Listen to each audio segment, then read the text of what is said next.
ομιλία του αναπληρωτού Πρωθυπουργού της Ιορδανίας για την καλή γνώση τόσο της αρχαίας όσο και της σύγχρονης ελληνικής πραγματικότητας. Αυτό δεν θα πρέπει να μας εκπλήσει. Γιατί ο αραβικός κόσμος και ο ελληνικός κόσμος γνωρίζονται πολύ καλά εδώ και 2.000 χρόνια.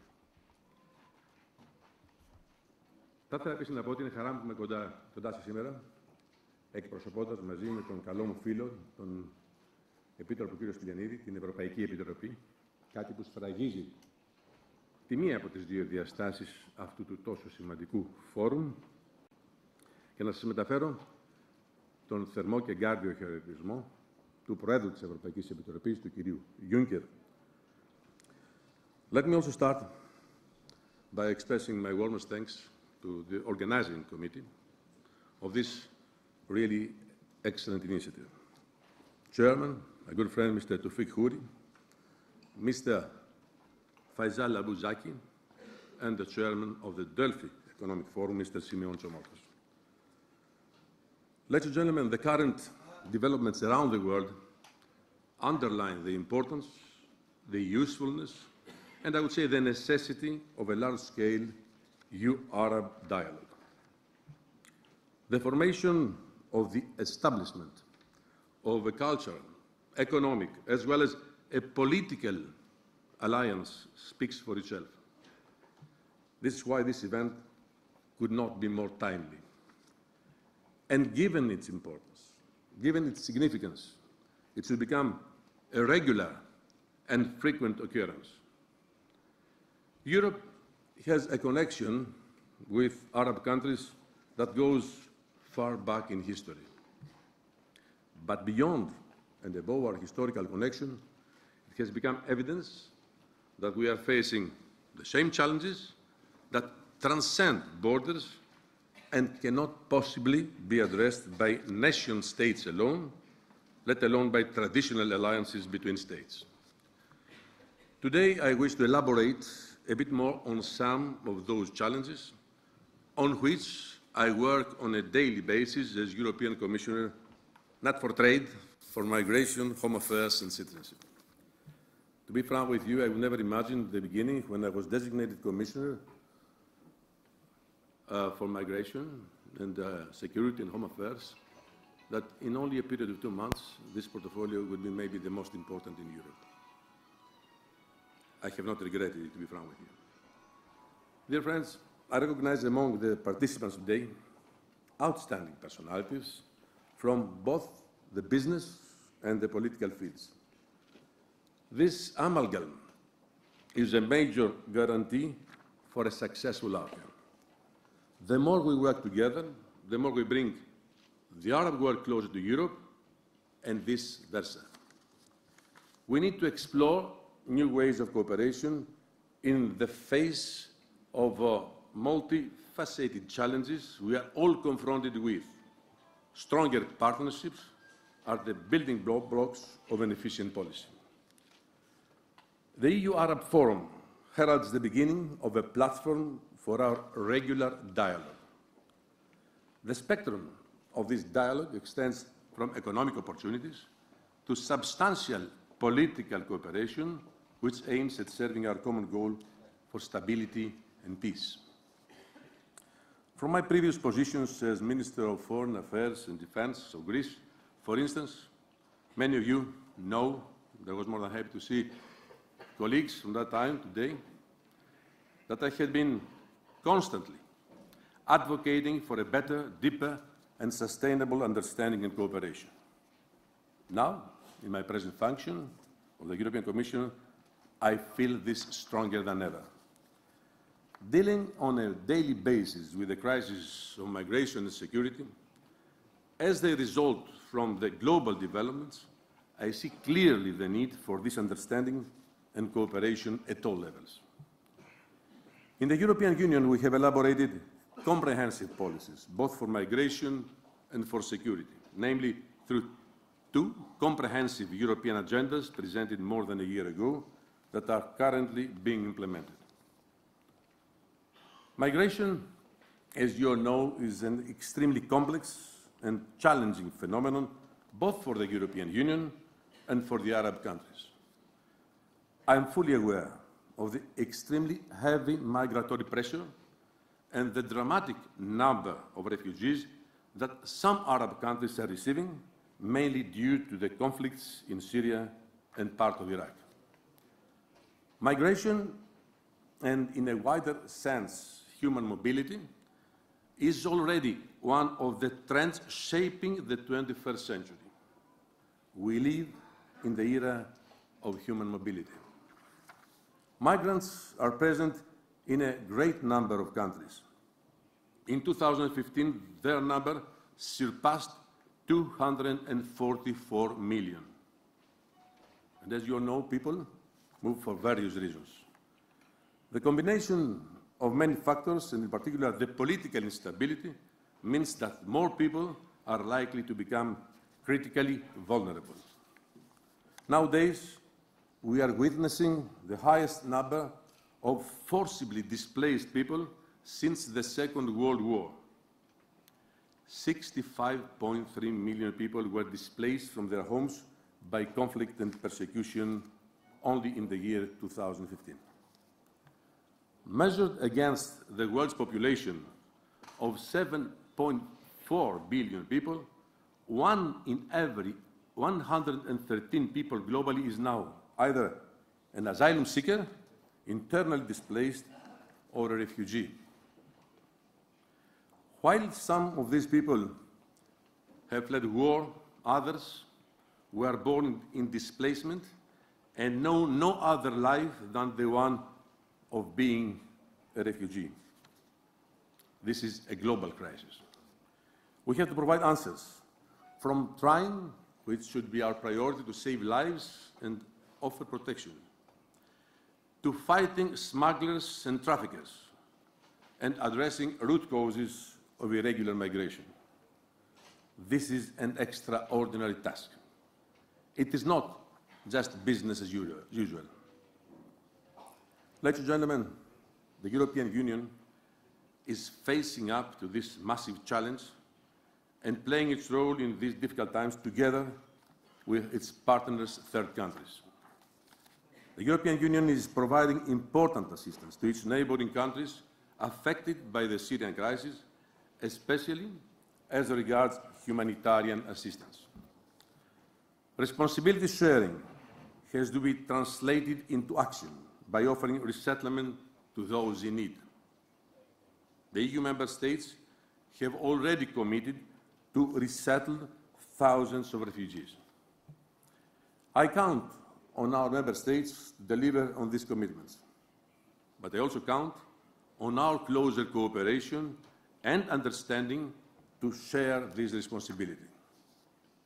Solidarity is a basic principle upon which the European project is built, but also upon which is based its cooperation with its partners. And this has to be visible.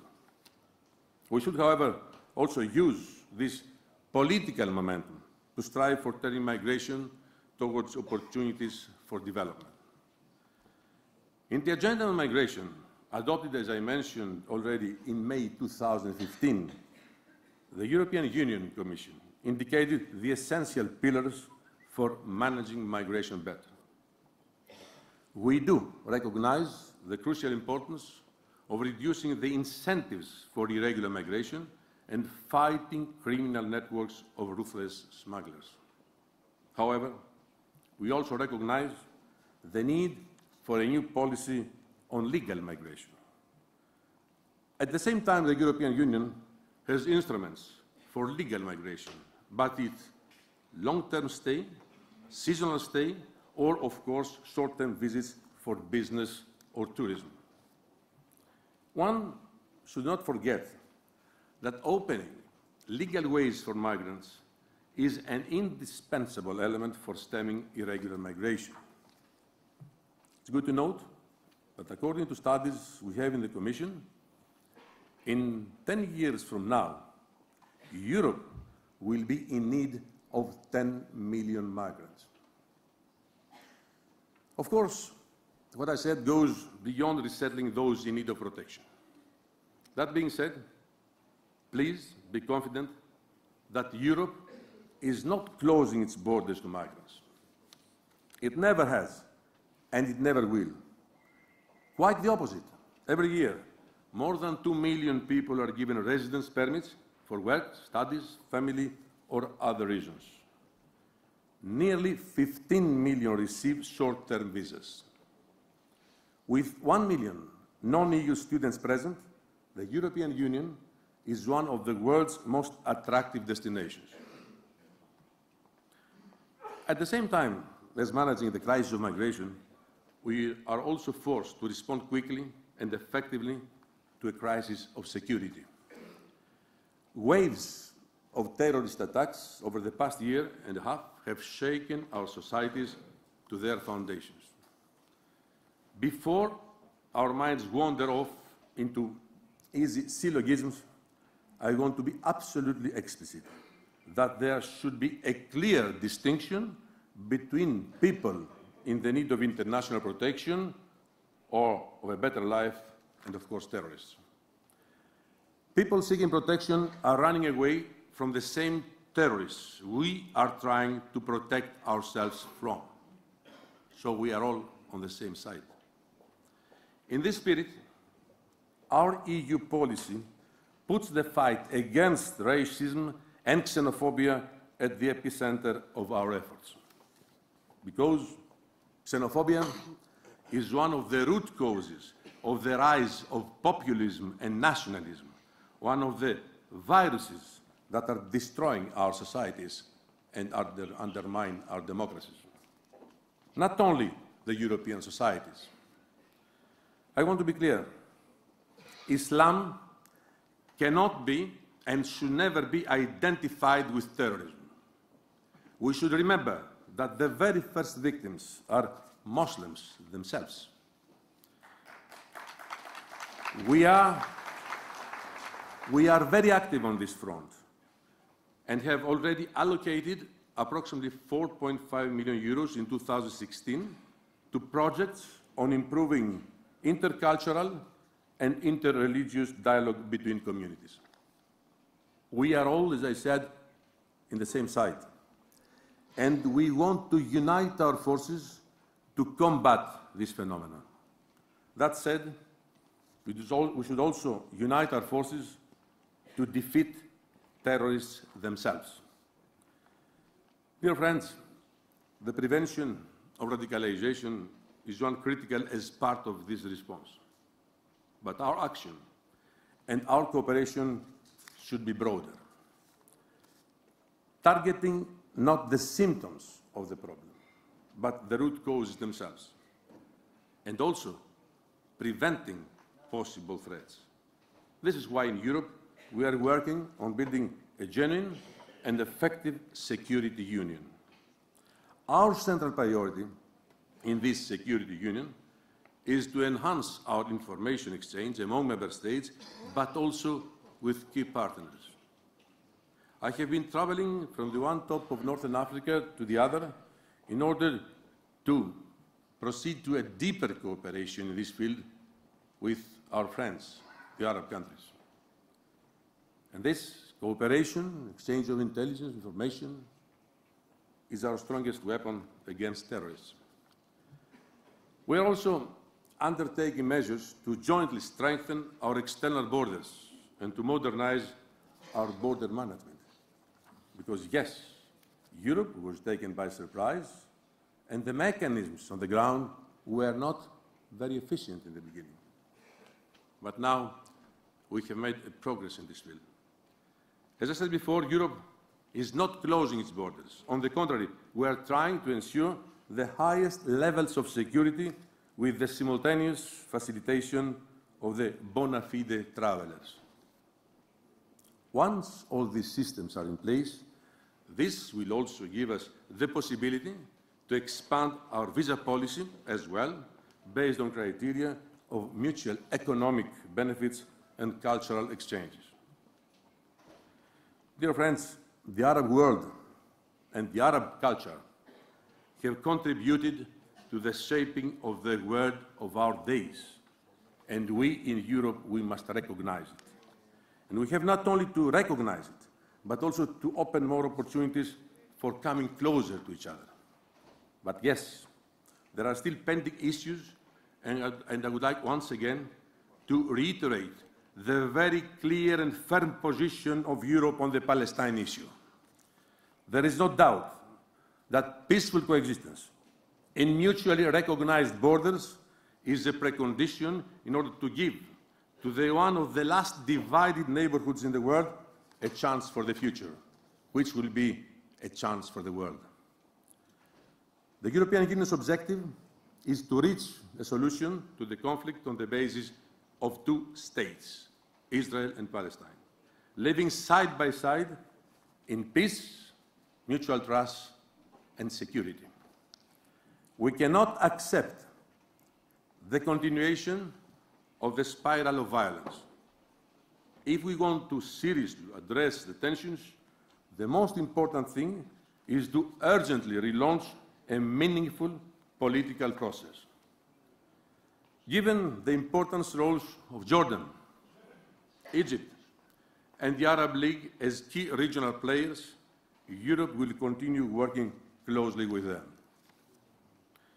Ladies and gentlemen, we are in a country, my country, that was historically, as I said in the beginning, culturally and economically the bridge between the Arab countries and Europe, even in times that were no borders.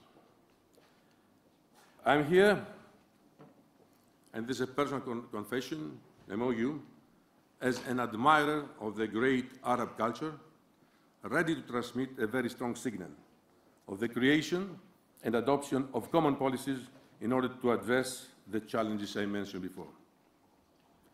We should all together walk hand in hand on the same path of our common future to ensure peace, stability, and cooperation.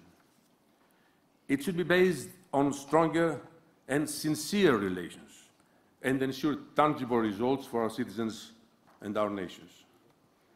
I'm more than convinced that this very first forum will give birth to a permanent platform, a sustainable institution to serve common causes and aspirations and carve joint paths to follow, ensuring a strong and deep cooperation among the European and the Arab nations. And the code which embodies the spirit of cooperation belongs not to a politician, but to a famous and successful industrialist, Henry Ford. He said, "Coming together is a beginning. Keeping together is progress. Working together is success. And for me, working together is vital, both for the Arab world and the European Union." Thank you very much for your attention.